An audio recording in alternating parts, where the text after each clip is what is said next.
الحمد لله رب العالمين والصلاة والسلام على أشرف الأنبياء والمرسلين نبينا محمد وعلى آله وأصحابه أجمعين وعلى من تبعه بإحسان إلى يوم الدين أما بعد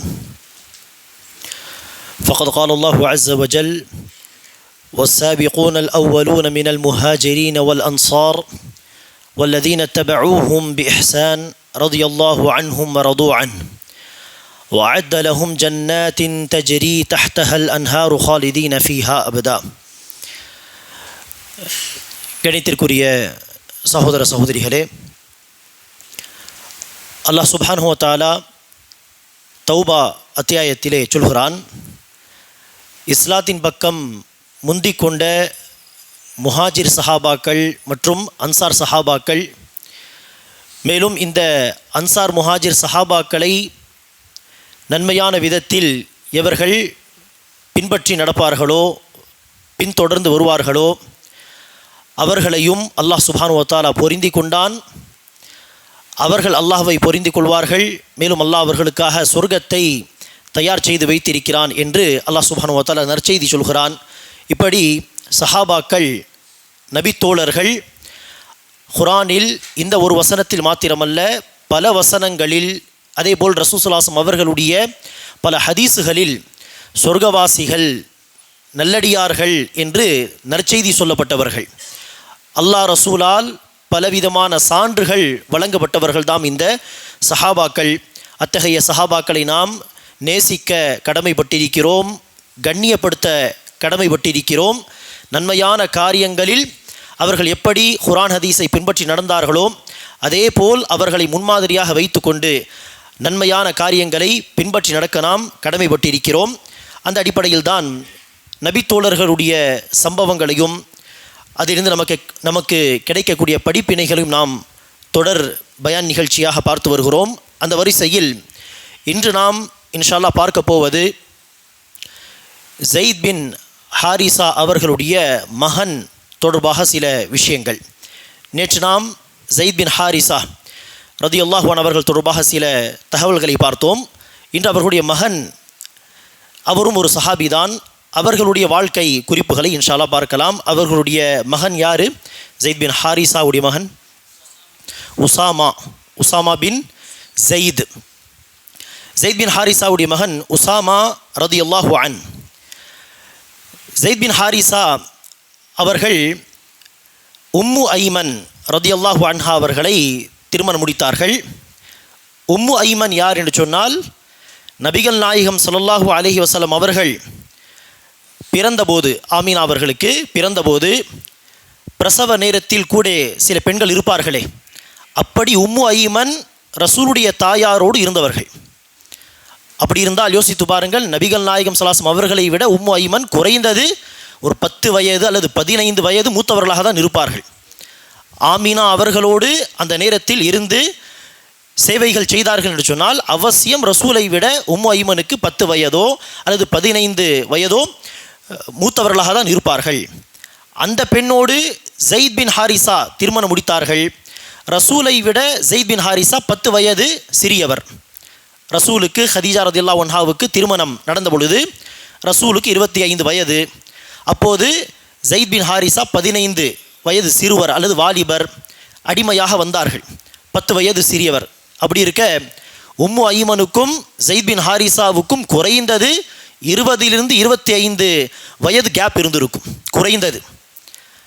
அந்த காலத்தில் இருந்தாலும் அந்த திருமணமெல்லாம் செய்வார்கள். அந்த வயது வித்தியாசம் அதை பெரிய அளவில் என்ன செய்ய மாட்டார்கள், பார்க்க மாட்டார்கள்.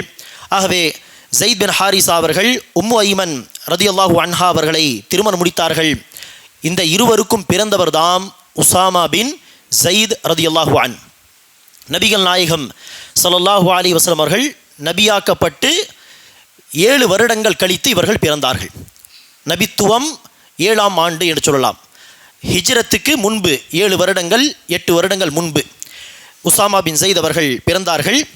அதற்கு அடுத்து மதீனா போன பிறகுதான் ஸைத் பின் ஹாரிஸா 2வது திருமணமாக ஸைனப் பின்து ஜஹஷை திருமணம் முடித்தார். 1 வருடம் தான் சேர்ந்து இருந்தார்கள். அதற்கு அடுத்து அல்லாஹ் சுப்ஹானஹு வ தஆலா அந்த வசனத்தை இறக்கினான். ஸைது ஜைனபுக்கு தலாக் கொடுத்த பிறகு நபிகள் நாயகம் ஜைனபை திருமணம் முடித்து கொள்ள வேண்டும் என்று. இது இரண்டாம் திருமணத்தில் நடந்த விஷயம். இப்படி அன்பானவர்களே, ஜெயித் பின் ஹாரிசாவுக்கும் உம்மு ஐமனுக்கும் பிறந்தவர்தாம் உசாமா பின் ஜெயித் ரலியல்லாஹு அன்ஹு.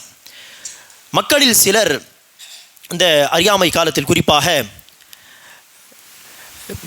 ஜெயித் பின் ஹாரிசா அவர்களுக்கு பிறந்த உசாமா பின் ஜெயித் அவர்களை அந்த அறியாமை காலத்தின் பழக்க வழக்கத்தின் அடிப்படையில் என்ன செய்தார்கள்? அவதூறாக பேசினார்கள். இது யாருக்கோ பிறந்த குழந்தை என்பதாக நௌதுபில்லா. காரணம், ஜெயித் பின் ஹாரிசா சிவப்பாக இருப்பார், ஆனால் உசாமா பின் ஜெயித் அவர்கள் கருத்தவர். அந்த நிறம் வித்தியாசப்படுவதை வைத்து சில பேர் என்ன செய்தார்கள்? அவதூறாக பேசினார்கள். இப்படி இருந்த ஒரு காலகட்டத்தில் தான் நபிகள் நாயகம் ஸல்லல்லாஹு அலைஹி வஸல்லம் அவர்கள் ஆயிஷா ரலியல்லாஹு அன்ஹாவை திருமணம் முடித்த அந்த ஆரம்ப காலகட்டத்தில் நடந்த ஒரு சம்பவம். அப்போது ஜெயித் பின் ஹாரிசாவுடைய மகன் உசாமாவுக்கு ஒரு 7-8 வயது இருந்திருக்கலாம் அநேகமாக. அப்போது உசாமா பின் ஜெயிதும் ஜெயித் பின் ஹாரிசாவும் தந்தையும் மகனும் இருவரும் தூங்கி கொண்டிருக்கிறார்கள். முகத்தை போர்வையால் போர்த்தி கொண்டு இருவருடைய கால்கள் மாத்திரம் வெளியே தெரிந்தன. அந்த நிலையில் ஒருவர் அந்த வழியாக கடந்து சென்றார். அந்த நபருடைய பெயர் முஜஸ்ஸிர் அல் முதுலிஜி. இவர் யார் என்று சொன்னால், மக்களுடைய முகத்தை பார்த்தே இவர் யாருடைய மகன் என்றெல்லாம் என்ன செய்வார்கள்? சொல்லிவிடுவார்கள். அந்த காலத்தில் எப்படிப்பட்ட ஆண்கள் சரி, சில பெண்களும் சரி, முகத்தை பார்த்து இவன் தாய் போல் இருக்கிறான், தந்தை போல் இருக்கிறான், இவர் இன்னாருடைய மகன், முகத்தை பார்த்தே சொல்லிவிடுவார்கள், நீ இன்னாருடைய குடும்பத்தை சார்ந்தவனா என்று. அந்த அளவுக்கு சில பேருக்கு அந்த திறமை இருந்திருக்கும். இந்த காலத்திலும் சில பேர் அப்படி சொல்வார்கள். அந்த நபர் என்ன செய்கிறார்? இருவருடைய கால்களை பார்த்து சொல்கிறார். அப்போது அந்த முஜஸ்ஸீர் என்பவர் கால்களை பார்த்து சொல்கிறார்கள், இந்த பாதங்கள் ஒன்று மற்றொன்றிலிருந்து உருவானவை என்று. இருவருடைய கால்களை பார்த்து சொல்கிறார், இந்த பாதங்கள் ஒன்று மற்றொன்றிலிருந்து உருவானவை என்று சொன்னதும் நபிகள் நாயகம் ஸல்லல்லாஹு அலைஹி வஸல்லம் அவர்களுக்கு பெரிய மகிழ்ச்சி, சந்தோஷம். மக்கள் இப்படியெல்லாம் அவதூறாக பேசும் பொழுது முகத்தை பார்த்தே அல்லது கை காலை பார்த்தே அடையாளம் சொல்லக்கூடிய இந்த நபரை என்ன செய்து விட்டார்? சாட்சி சொல்லிவிட்டார் என்று சந்தோஷமாக வீட்டுக்கு வந்து ஆயிஷா ரலியல்லாஹு அன்ஹா அவர்களிடம் நபிகள் நாயகம் ஸல்லல்லாஹு அலைஹி வஸல்லம் அவர்கள் இந்த விஷயத்தை பதிவு செய்தார்கள். ரசூல் அவர்கள் சந்தோஷப்பட்டார்கள். அன்பானவர்களே, உசாமா பின் ஜெயித் ரலியல்லாஹு அன்ஹு அவர்கள் ஏறக்குறைய 128 ஹதீஸுகளை நபிகள் நாயகம் ஸல்லல்லாஹு அலைஹி வஸல்லம் அவர்களிடமிருந்து கேட்டு பிறருக்கு அறிவித்திருக்கிறார்கள். 128 ஹதீஸுகள். சஹீஹ் புகாரி, சஹீஹ் முஸ்லிமிலும் சில ஹதீஸுகள் உண்டு. இவர்கள் ஹிப்புர் ரசூல், ஹிப்பு ரசூலில்லா, ரசூலுல்லாவுக்கு பிரியமானவர் என்று பட்டம் அளிக்கப்பட்டவர், ரசூலுடைய நேசத்திற்குரியவர் என்று அறிஞர் பெருமக்கள் இவர்களை அழைப்பார்கள். ஹிப்பு ரசூலில்லா. நபிகள் நாயகம் ஸல்லல்லாஹு அலைஹி வஸல்லம் அவர்கள் உசாமாவை எவ்வளவு நேசித்தார் என்று சொன்னால், ஜெயித் பின் ஹாரிசாவை வளர்ப்பு பிள்ளையாக ஆக்கி, அடிமைத்தனத்திலிருந்து விடுவித்து வளர்ப்பு பிள்ளையாக ஆக்கி எப்படி நேசித்தார்களோ அதே போல்தான் ஜெயித் பின் ஹாரிசாவுடைய மகன் உசாமா பின் ஜெயிதை ஒரு பேரன் மாதிரி ரசூல் அவர்கள் நேசித்தார்கள்.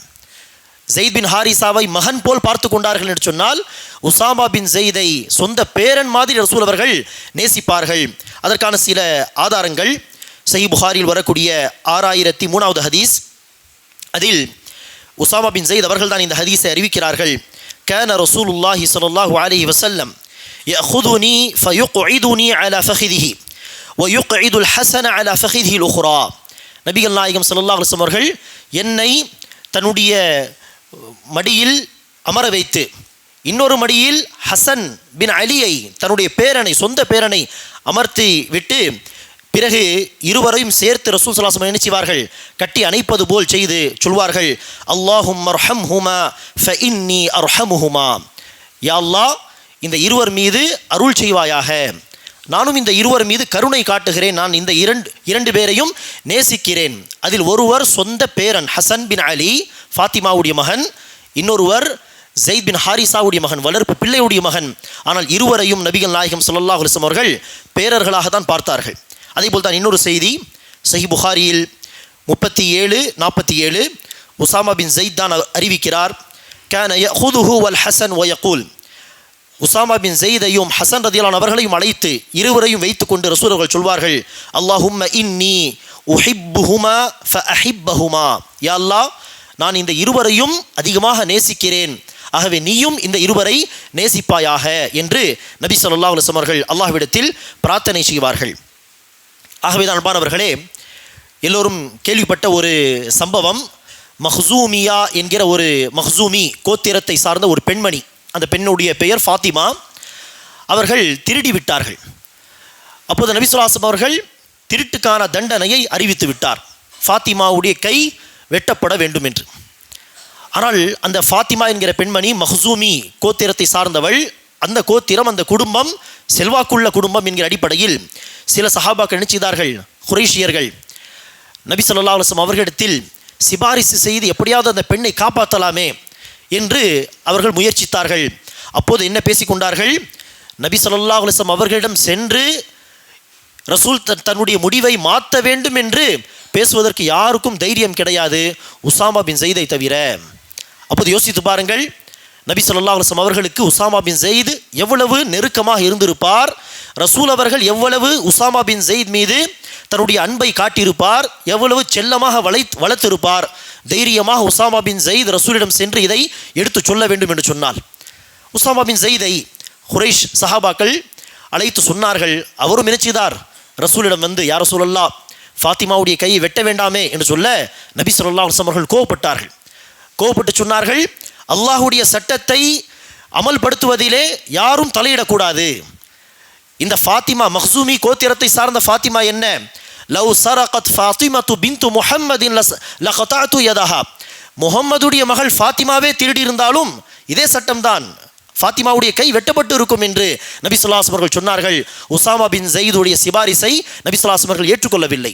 ஆனால் கவனிக்க வேண்டிய விஷயம் என்ன, சஹாபாக்கள் உசாமா பின் ஸெய்தை தேர்வு செய்தார்கள். காரணம், நபி ஸல்லல்லாஹு அலைஹி வஸல்லம் அவர்களுக்கு உசாமா பின் ஸெய்த் அவ்வளவு நெருக்கமாக இருந்தார்கள். இப்போது சொன்ன இந்த செய்தி சஹீஹ் புகாரியில் 37, 32 இருக்கிறது. அன்பானவர்களே, உசாமா பின் ஸெய்த் ரலியல்லாஹு அன்ஹு அவர்களுடைய வாழ்க்கையில் நடந்த ஒரு முக்கியமான சம்பவத்தை பார்க்கலாம். ஒரு முறை உசாமா பின் ஸெய்த் ரலியல்லாஹு அன்ஹு அவர்கள் ஒரு போரிலே கலந்து கொண்டார்கள். அந்த போரில் ஒருவரை கொலை செய்வதற்காக வேண்டி தன்னுடைய வாளை உயர்த்துகிறார். சரியாக அந்த நேரத்தில் அந்த நபர் என்ன செய்து விடுகிறார், கலிமாவை சொல்லி விடுகிறார், கலிமாவை மொழிகிறார். உசாமா பின் ஸெய்துடைய இடத்தில் நம்மில் யாராவது இருந்தாலும் என்ன யோசிப்போம், உயிருக்கு பயந்துதான் கலிமா சொல்கிறான், தப்பித்து செல்வதற்காக தான் கலிமா சொல்கிறான், இப்படிதான் மனம் சொல்லும். ஆகவே உசாமா பின் ஸெய்தும் இப்படியே யோசித்து அந்த நபரை கலிமா சொன்ன பிறகு விட்டுவிடவில்லை, மாறாக கொலை செய்து விட்டார்கள். இந்த விஷயம் நபிகள் நாயகம் ஸல்லல்லாஹு அலைஹி வஸல்லம் அவர்களுக்கு தெரிந்ததும் நபி ஸல்லல்லாஹு அலைஹி வஸல்லம் அவர்கள் கடுமையாக கோபப்பட்டார்கள். கோபப்பட்டு உசாமா பின் ஸெய்தை அழைத்து நபி ஸல்லல்லாஹு அலைஹி வஸல்லம் அவர்கள் கேள்வி கேட்கிறார்கள். மன் லக பிலா இலாஹ இல்லல்லாஹ் யௌமல் கியாமா, நாளை மறுமை நாளில் இந்த லா இலாஹ இல்லல்லாஹ் உனக்கு எதிராக வந்து முறையிட்டால் உனக்கு உதவி செய்பவர் யாராக இருக்க முடியும்? எதற்காக கொலை செய்தீர்கள், கலிமா சொன்ன பிறகு எதற்காக அந்த நபரை கொலை செய்தீர்கள் என்று இதே கேள்வியை பல முறை ரசூல் அவர்கள் கேட்டார்கள். உசாமா பின் ஸெய்த் அவர்கள் சொன்னார்கள், யா ரசூலல்லாஹ் அந்த நபர் உயிருக்கு பயந்துதான் கலிமா சொன்னார். அதற்கு நபி ஸல்லல்லாஹு அலைஹி வஸல்லம் அவர்கள் கேள்வி கேட்டார்கள், ஹல்லா ஷகக்த கல்பஹு, அந்த நபருடைய உள்ளத்தை நீங்கள் ஏன் பிளந்து பார்க்கவில்லை? உயிருக்கு பயந்து சொல்கிறாரா, அல்லாஹ்வுக்காக தான் இஹ்லாஸோடு சொல்கிறாரா? உள்ளத்தை பிளந்து பார்த்திருக்கலாமே, பிறகு முடிவை செய்திருக்கலாமே. நபிகள் நாயகம் ஸல்லல்லாஹு அலைஹி வஸல்லம் அவர்கள் இதே வார்த்தையை ஹல்லா ஷகக்த கல்பஹு, அவருடைய உள்ளத்தை பிளந்து பார்த்திருக்கலாமே, அல்லது கலிமா சொன்ன பிறகுமா அந்த நபரை கொன்று விட்டீர்கள் என்கிற இந்த வார்த்தையை எந்த அளவிற்கு திரும்ப திரும்ப ரசூல் அவர்கள் கேட்டார்கள், அந்த கேள்வியை பல முறை திருப்பி கேட்டார்கள் என்று சொன்னால் உசாமா பின் ஸெய்த் அவர்கள் சொல்கிறார்கள், நான் அந்த நேரத்தில் யோசித்தேன், இவ்வளவு நாட்களாக நான் முஸ்லீமாக இல்லாமல் இருந்து அந்த நாள் நான் கலிமா சொல்லி முஸ்லீமாக ஆகியிருக்கலாமே. அந்த நாள் புதிய ஒரு முஸ்லீமாக அவர் மாறியிருந்தால் அந்த போரிலும் அவர் கலந்திருக்க மாட்டார், கலிமா சொன்ன ஒருவரை கொலை செய்யக்கூடிய பாவத்தையும் செய்திருக்க மாட்டார். அந்த நாள் நான் முஸ்லீமாக ஆகியிருக்கலாமே, இந்த பாவமே என்னுடைய வாழ்க்கையில் நடக்காமல் இருந்திருக்கலாமே என்று நான் யோசித்தேன் என்பதாக உசாமா பின் ஸெய்த் ரலியல்லாஹு அன்ஹு அவர்கள் சொல்கிறார்கள். ஆகவே என்பார்களே, அந்த ஃபாத்திமா மஹ்சூமியாவுடைய சம்பவமாக இருக்கட்டும், அல்லது போரில் கலிமா சொன்ன ஒரு நபரை உசாமா பின் ஸெய்த் கொலை செய்த அந்த சம்பவமாக இருக்கட்டும், இரண்டு சம்பவத்திலிருந்தும் நாம் பெற வேண்டிய படிப்பினை என்ன? என்னதான் நாம் ஒருவரை அதிகமாக நேசித்தாலும் அவர்கள் செய்யக்கூடிய தவறை நாம் என்ன செய்யக்கூடாது, பார்த்தும் பராமுகமாக இருந்து விடக்கூடாது. உசாமா பின் ஸைதை ரசூல் அவர்கள் எவ்வளவு நேசித்தார் என்பதற்கு ரசூல் அவர்கள் செய்த பிரார்த்தனைகளை அடிப்படையாக வைத்து நாம் பார்த்தோம். ஆனால் உசாமா பின் ஸைத் அவர்கள் திருடிய ஒரு பெண்மணி குறித்து சிபாரிசு செய்த பொழுது ரசூல் அவர்கள் கோபப்பட்டார்கள். கோபப்பட்டு எச்சரிக்கை செய்தார்கள், அல்லாஹ்வுடைய சட்டத்தை அமல்படுத்தும் பொழுது யாரும் தலையிடக்கூடாது, தடுக்கக்கூடாது, இப்படி எல்லாம் சிபாரிசு செய்யக்கூடாது அநீதி சம்பந்தப்பட்ட விஷயத்திலே என்று ரசூல் அவர்கள் கண்டித்தார்கள். அதேபோல் தான் கலிமா சொன்ன ஒருவரை கொலை செய்த விஷயத்திலும் என்னதான் ரசூல் அவர்கள் உசாமாவை நேசிக்கக்கூடியவர்களாக இருந்தாலும், உசாமா பின் ஸைத் ரசூலுடைய நேசத்திற்குரியவராக ஹிப்புர் ரசூல் இல்லாவாக இருந்தாலும் ரசூல் அவர்கள் கோபப்பட்டார்கள். எப்படி நீங்கள் கொலை செய்யலாம் என்று கண்டித்தார்கள். ஆகவே தான் அன்பானவர்களே, என்னதான் நாம் ஒருவரை நேசித்தாலும் அவர்கள் செய்யக்கூடிய தவறுகளை பார்த்த பொழுதும் நாம் நேசிக்கூடாது, பராமுகமாக இருந்து விடக்கூடாது, கண்டிக்க வேண்டும், திருத்த வேண்டும். சத்தியத்தை சத்தியம் என்பதாக பார்க்க வேண்டும், அசத்தியத்தை அசத்தியமாக பார்க்க வேண்டும். ஆனால் சில பெற்றோர்கள் செய்வார்கள், தன்னுடைய சொந்த பிள்ளை செய்யக்கூடிய தவறை தவறாக பார்க்க மாட்டார்கள். வீட்டுக்கு வந்த மருமகள் தான் தவறு செய்யக்கூடியவள், மகன் தப்பு செய்ய மாட்டான். அல்லது மகள் இன்னொரு வீட்டுக்கு போயிருந்தால் மருமகன் தான் தவறு செய்கிறார், என்னுடைய மகள் என்ன செய்ய மாட்டாள், தவறு செய்ய மாட்டாள், இப்படி பார்ப்பார்கள். சில ஆண்கள் செய்யக்கூடிய தவறு என்ன, என்னுடைய பெற்றோர் தவறு செய்ய மாட்டார்கள், என்ன நடந்தாலும் மனைவி தான் தவறு செய்யக்கூடியவள் என்றெல்லாம் என்ன செய்வார்கள், தனக்கு பிடித்தவர்கள் செய்யக்கூடிய தவறை பார்க்க மாட்டார்கள். அடுத்தவர் தான் தவறில் இருக்கிறார் என்கிற ஒரு நிலைப்பாட்டில் ஆரம்பத்திலே வந்து விடுவார்கள். என்ன நடந்தது, யார் என்ன செய்தார்கள் என்றெல்லாம் விசாரிக்க மாட்டார்கள். ஆகவே நபி ஸல்லல்லாஹு அலைஹி வஸல்லம் அவர்கள் நமக்கு அழகிய முன்மாதிரியாக இருக்கிறார். என்னதான் ஒருவரை நாம் நேசித்தாலும், பாசத்திற்குரியவர்களாக நாம் அவர்களை பார்த்தாலும், தவறு செய்தால் தவறு தான் யார் செய்தாலும் சரி என்பதை நாம் இந்த சம்பவத்தில் இருந்து பாடமாக கற்றுக்கொள்ள வேண்டும். அன்பானவர்களே, உசாமா பின் ஸைத் ரலியல்லாஹு அன்ஹு அவர்கள் முக்தா என்கிற போரிலும் என்ன செய்தார்கள், கலந்து கொண்டார்கள். முக்தா போரில் அவருடைய தந்தை ஸைத் பின் ஹாரிசா ஒரு கமாண்டராக இருக்கிறார், ஜாஃபர் பின் அபி தாலிபும் கமாண்டராக இருக்கிறார், அப்துல்லா பின் ரவாஹாவும் கமாண்டராக இருக்கிறார். அந்த போரில் இவரும் என்ன செய்தார்கள், கலந்து கொண்டார்கள். அந்த நேரத்தில் அவருக்கு என்ன வயது இருந்திருக்கும், ஒரு 15-16 வயது தான் இருந்திருக்கும். முக்தா போரில் கலந்து கொண்ட பொழுது உசாமா பின் ஸைதுக்கு அநேகமாக அதுதான் அவர்கள் கலந்து கொண்ட முதலாவது அல்லது இரண்டாவது போராக இருக்கலாம். பெரும்பாலும் ரசூல் அவர்கள் 13-14 வயதில் தான் நிச்சயிவார் போரில் கலந்து கொள்வதற்கு அனுமதி தருவார்கள். ஆகவே முக்தா போரில் உசாமா பின் ஸைத் அவர்கள் கலந்து கொண்டார்கள். அதற்கு அடுத்தபடியாக நபி ஸல்லல்லாஹு அலைஹி வஸல்லம் அவர்கள் தன்னுடைய வாழ்க்கையின் கடைசி நாட்களிலே ரோம் அரசாட்சிக்கு எதிராக பலஸ்தீனை நோக்கி உசாமா பின் ஸைத் அவர்களை போர் தளபதியாக நியமித்து ஒரு படையை என்ன செய்தார்கள், பலஸ்தீனை நோக்கி அனுப்பி வைத்தார்கள். ரோமர்களுக்கு எதிராக, ரோம் அரசாங்கத்துக்கு எதிராக.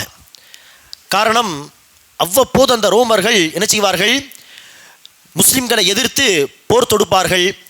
இந்த முக்தா என்கிற போரிலும் அந்த ரோம் நாட்டு அரசாங்கம் இருந்தது முஸ்லிம்களுக்கு எதிராக. தபூக் என்கிற ஒரு போர் நடக்கவில்லை, ஆனால் ரோம் அரசாங்கம் முஸ்லிம்களுக்கு எதிராக போரை அறிவித்தார்கள். அதன் அடிப்படையில் ரசூல் அவர்கள் சஹாபாவை அழைத்து கொண்டு தபூக்கு சென்றார்கள். ஆனால் நபி ஸல்லல்லாஹு அலைஹி வஸல்லம் அவர்கள் அந்த இடத்தை அடைவதற்கு முன்பாகவே அவர்கள் பயந்து ஓடிவிட்டார்கள், போர் நடக்கவில்லை, தபூக் போர். அதற்கு அடுத்தபடியாக இந்த உசாமா பின் ஸைத் அவர்களை ரசூல் அவர்கள் அனுப்பி அந்த சமயத்திலே இப்படி தொடர்ந்து முஸ்லிம்களுக்கு எதிராக ஏதாவது சூழ்ச்சி செய்து கொண்டிருப்பார்கள் அந்த ரோம் நாட்டு அரசாங்கம். ஆகவே தான் நபி ஸல்லல்லாஹு அலைஹி வஸல்லம் அவர்கள் எப்படியாவது அவர்களுக்கு பதிலடி தர வேண்டும் என்கிற அடிப்படையில் உசாமா பின் ஸைதுடைய தலைமையில் ஒரு படையை அனுப்பினார்கள். அந்த படையில் அபூபக்கர், உமர் போன்ற மூத்த சஹாபாக்கள், உதாரணத்திற்கு இந்த 2 பேர், இன்னும் பல சஹாபாக்கள், சஅத் பின் அபி வக்காஸ் ரலியல்லாஹு அன்ஹு போன்ற, அபூ உபைதா பின் அல் ஜர்ராஹ், பல மூத்த சஹாபாக்கள் உசாமா பின் ஸைதுடைய தலைமையில் இருக்கிறார்கள், கீழே இருக்கிறார்கள். இவருக்கு என்ன வயது அப்போது? 17 வயது, அவ்வளவுதான். உசாமா பின் ஸைதுக்கு 17 வயது. ரசூல் அவர்கள் உசாமா பின் ஸைதை போர் தளபதியாக நியமித்து அனுப்பினார்கள்.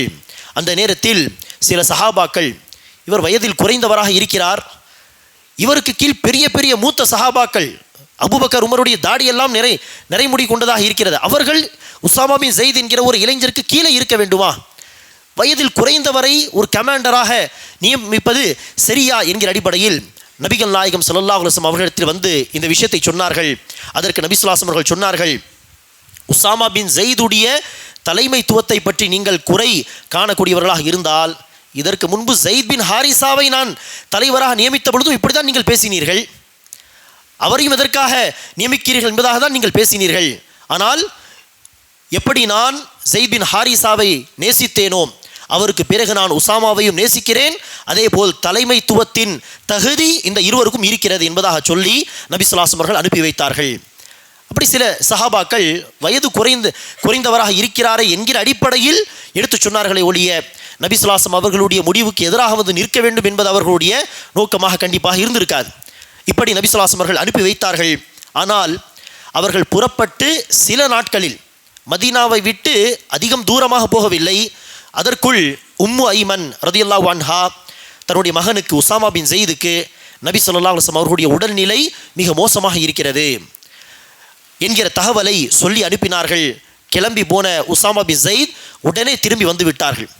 வந்து நபிகள் நாயகம் ஸல்லல்லாஹு அலைஹி வஸல்லம் அவர்களை நலம் விசாரிக்க ரசூலுடைய அறைக்கு ஆயிஷா ரதியல்லாஹு அன்ஹாவுடைய வீட்டுக்கு செல்கிறார்.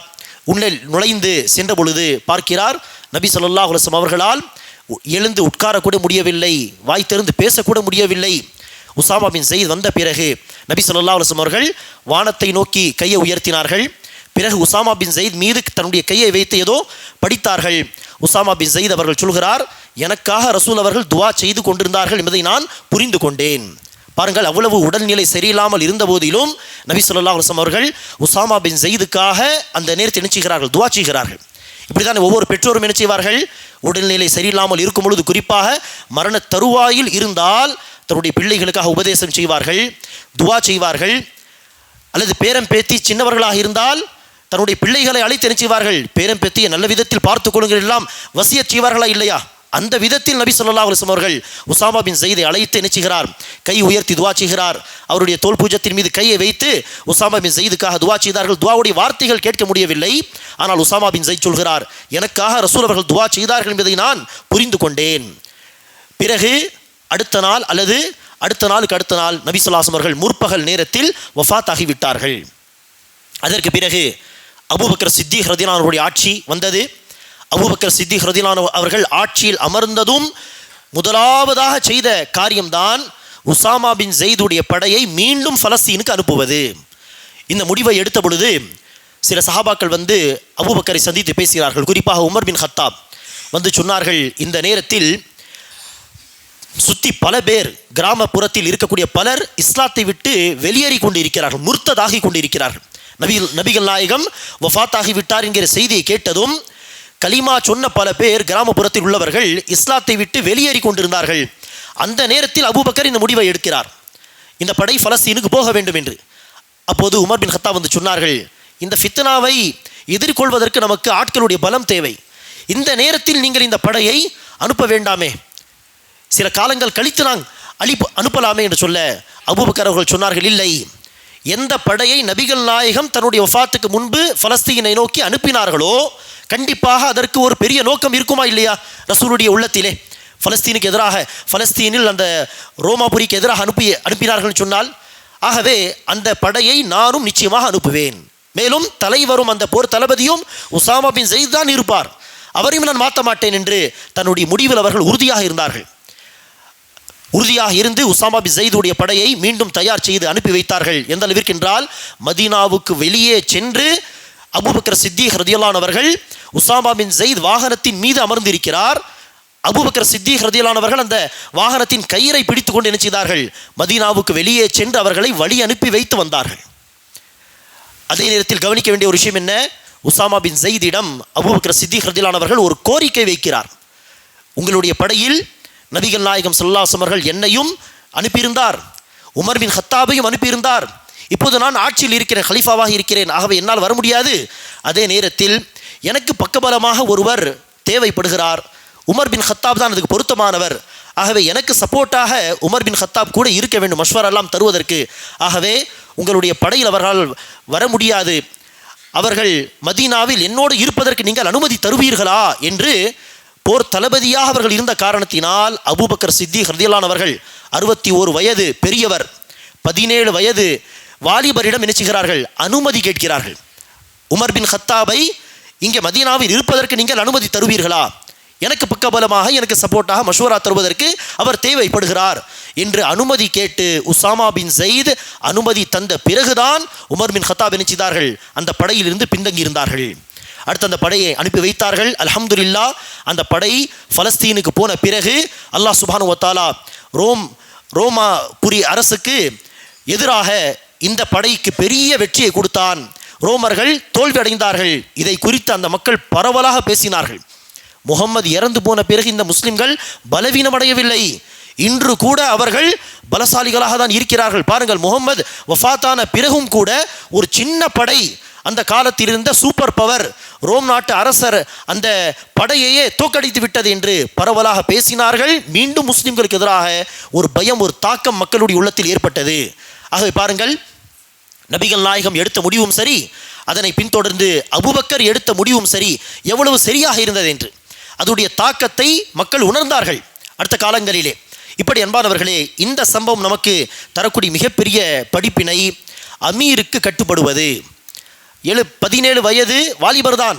ஆனால் அபூபக்கர் சித்திக் ரலியல்லாஹு அன்ஹு நினைச்சுகிறார், உமர் பின் கத்தாபுக்காக வேண்டி அனுமதி கேட்கிறார். காரணம் என்ன? அவருடைய படையில் உமர் பின் கத்தாப் ஒரு சராசரி ஒரு போராளியாக இருக்கிறார். அதற்கு தளபதியாக உசாமா பின் ஸைத் இருக்கும் பொழுது அவருக்கு பின்தங்கி இருக்க அனுமதி தரக்கூடிய நிலையில் அவர்தான் இருக்கிறார். அவரிடத்தில் தான் அனுமதி கேட்க வேண்டும். அவர்தான் அமீர், அந்த விஷயத்தில் அவர்தான் அமீர். அபூபக்கர் ஒட்டுமொத்த முஸ்லிம் சமூகத்துக்கு ஹலீஃபாவாக இருக்கிறார்.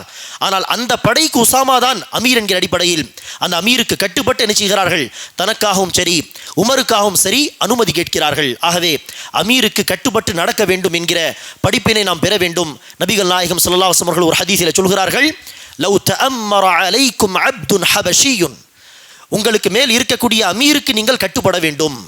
அவர் ஒரு அபிசீனியாவை சார்ந்த ஒரு அடிமையாக இருந்தாலும் சரி, அவர் முந்தைய காலத்தில் ஒரு அடிமையாக இருந்திருக்கலாம், ஆனால் இப்போது அவர் உங்களுக்கு அமீராக வந்திருக்கிறார் என்று சொன்னால் அவருக்கு கட்டுப்படுவது உங்களுடைய கடமை என்பதாக நபி ஸல்லல்லாஹு அலைஹி வஸல்லம் அவர்கள் சொன்னார்கள்.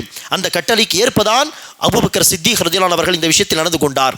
அதேபோல் அன்பானவர்களே, உசாமா பின் ஸைதுடைய இந்த சம்பவம் நமக்கு தரக்கூடிய இன்னொரு படிப்பினை தான், நபிகள் நாயகம் ஸல்லல்லாஹு அலைஹி வஸல்லம் அவர்கள் பாருங்கள் எப்படி சஹாபா பெருமக்களை உருவாக்கினார். 17 வயது வாலிபர், ஆனால் ஒரு போருக்கு தளபதியாக இருந்து வெற்றிகரமாக அவர்கள் அல்ஹம்துலில்லாஹ் மீண்டும் மதீனாவுக்கு திரும்பி வந்தார்கள். அல்லாஹ் அவர்களுக்கு வெற்றியை கொடுத்தான். என்ன அர்த்தம்? 16-17 வயது வாலிபர்களை நபிகள் நாயகம் ஸல்லல்லாஹு அலைஹி வஸல்லம் அவர்கள் அடுத்து பிற்காலத்தில் தலைவர்களாக உருவாக்கிவிட்டு இந்த உலகத்தை விட்டு சென்றார்கள். ஆகவே நாமும் என்ன செய்ய வேண்டும்? வாலிபர்களை உருவாக்க வேண்டும். அவர்களுக்கு மார்க்க கல்வியை தர வேண்டும். மார்க்க கல்வியோடு சேர்த்து உலக கல்வியையும் தர வேண்டும். தலைமைத்துவத்துக்கு தேவையான விஷயங்களை அவர்களுக்கு கற்றுத்தர வேண்டும். வயதானவர்கள் தாம் தகுதிகளில் இருக்க வேண்டும், அவர்கள் தாம் வழி நடத்த வேண்டும், அப்படியெல்லாம் மார்க்கம் சொல்லவில்லை. பாருங்கள், 17 வயது வாலிபரை ரசூல் அவர்கள் போர் தளபதியாக நியமித்தார்கள். ஆகவே வாலிபர்களும் என்ன செய்யலாம்? வழி நடத்தக்கூடிய அந்தஸ்தில் இருக்கலாம், தகுதி இருந்தால். அப்படிப்பட்ட வாலிபர்களை நாம் அதே நேரத்தில் உருவாக்க வேண்டும் என்கிற பாடம் இந்த சம்பவம் நமக்கு தருகிறது. இறுதியாக ஒரே ஒரு விஷயம், சில பேர் என்ன செய்வார்கள், பொய்யான ஒரு செய்தியை இந்த விஷயத்தை ஒட்டி சொல்வார்கள். என்னவென்றால், நபிகள் நாயகம் ஸல்லல்லாஹு அலைஹி வஸல்லம் அவர்கள் சொன்னதாக, யார் உசாமாவுடைய படையை விட்டு பின்தங்கி இருப்பாரோ அவர் மீது அல்லாஹ்வுடைய சாபம் உண்டாகட்டும் என்று ரசூல் அவர்கள் சொன்னதாக ஒரு பொய்யான செய்தி. இப்படியெல்லாம் ரசூல் அவர்கள் சொல்லவில்லை. இப்படிப்பட்ட இந்த செய்தியை யார் பரப்பி இருப்பார்கள்? யோசித்து பாருங்கள். யார் உசாமாவுடைய படையை விட்டு பின்தங்கி இருப்பார்களோ அவர்கள் மீது அல்லாஹ்வுடைய சாபம் உண்டாகட்டும் என்று நபிகள் நாயகம் சொன்னார் என்று பொய்யான ஒரு ஹதீஸை பரப்புவார்கள். இப்படி பரப்பக்கூடியவர்கள் யாராக இருக்க முடியும்? கண்டிப்பாக ஷியாக்கள், ராஃபிதாக்கள். காரணம் என்ன? அந்த படையில் இருந்தும் ரசூல் அவர்களுடைய காலத்தில் அந்த போரில் அந்த படையில் இருந்தும் பின்னர் அந்த படை பலஸ்தீனை நோக்கி கிளம்பி போகும் பொழுது பின்தங்கி இருந்தவர்கள் யார்? அபூபக்கரும் உமரும் தான். ஒரு காரணத்துக்காக வேண்டி அவர்கள் ஹலீஃபாவாக இருந்தார்கள், ஹலீஃபாவுக்கு சப்போர்ட்டாக உமர் இருந்தார்கள், காரணத்தோடு தான் பின்தங்கி இருந்தார்கள். அபூபக்கர் உமர் என்று சொன்னால் ராஃபிதாவுக்கும் ஷியாவுக்கும் பிடிக்காது. ஒவ்வொரு சபையிலும் திட்டுவார்கள், சபிப்பார்கள். ஆகவே அந்த ஷியாக்கள், ராஃபிதாக்கள் இட்டுக்கட்டிய ஒரு செய்தி இது என்பதையும் நாம் புரிந்து கொள்ள வேண்டும். அல்லாஹ் சுப்ஹானஹு வ தஆலா நம் அனைவருக்கும் சஹாபா பெருமக்களுடைய சம்பவங்களை எல்லாம் படித்து அதிலிருந்து படிப்பினை பெற்று நன்மையான விஷயங்களில் அவர்களுடைய அதே பாதையில் பயணிக்கக்கூடிய பாக்கியத்தை தருவானாக. ஆமீன். வாஹிரு தஅவானா அல்ஹம்துலில்லாஹி ரப்பில் ஆலமீன். சுப்ஹானக்கல்லாஹும்ம வ பிஹம்திக அஷ்ஹது அல்லா இலாஹா இல்லா அன்த அஸ்தக்ஃபிருக வ அத்தூபு இலைக்.